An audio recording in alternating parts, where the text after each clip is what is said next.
Welcome to episode 2. Today I'm actually going to get working.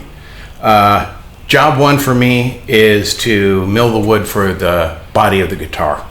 And like we said in the last episode, the top of the guitar is mostly going to be made out of this quilted maple. It's going to have a stripe of cherry through it, and the back side of the body is going to be ash.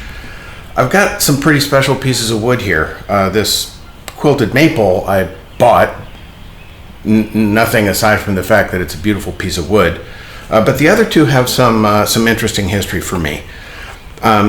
This piece of cherry came from the tree in the backyard of my old friend Mark McCormick's house, actually his mom's house in Warrenton, Virginia, and it came down after a hurricane. It was a huge old cherry, and we milled it up, and I've to this day got a number of pieces of it left. It's beautiful, dark straight grain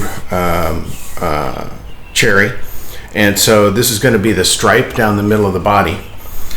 And the ash, which I need to cut up here, came from a tree also in Warrenton, Virginia, that came down in my brother's front yard and was also milled up a number of years ago. So I've got some wood with some sentimental value going into this. The job for the day is going to be to get the ash cut down to length.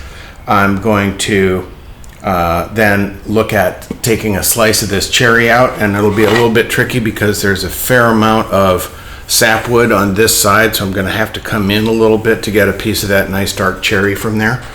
And then we're going to need to joint and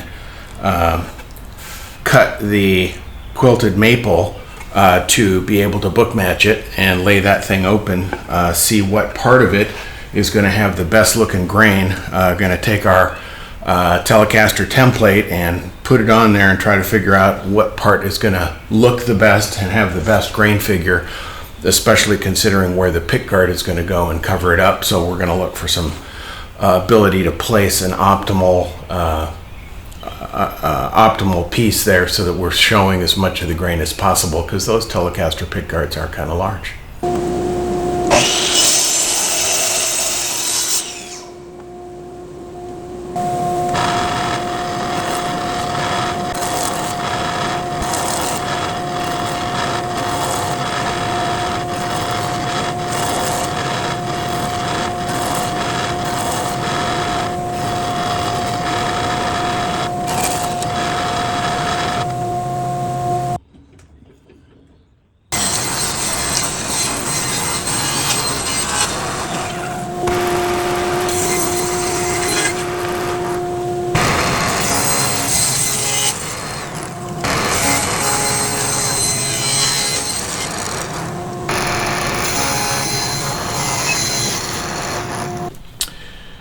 So here's the piece of maple for the top of the body part, and I now need to resaw this. I want to preserve as much of that maple as possible, so I need to lay out the cut lines for that. And then I'm going to go with the table saw. I can go about 3 or so inches in on each side, which will give me a good kerf for a guide, and I can finish that up with a handsaw.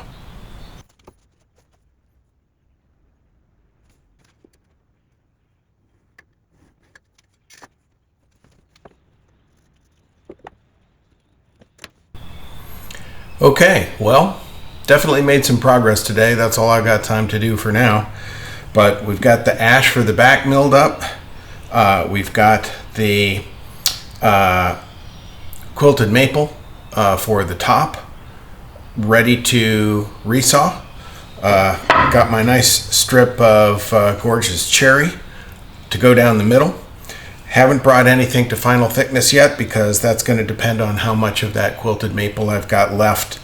And so the depth of the ash will be determined by how thick the maple ends up being after it's resawn.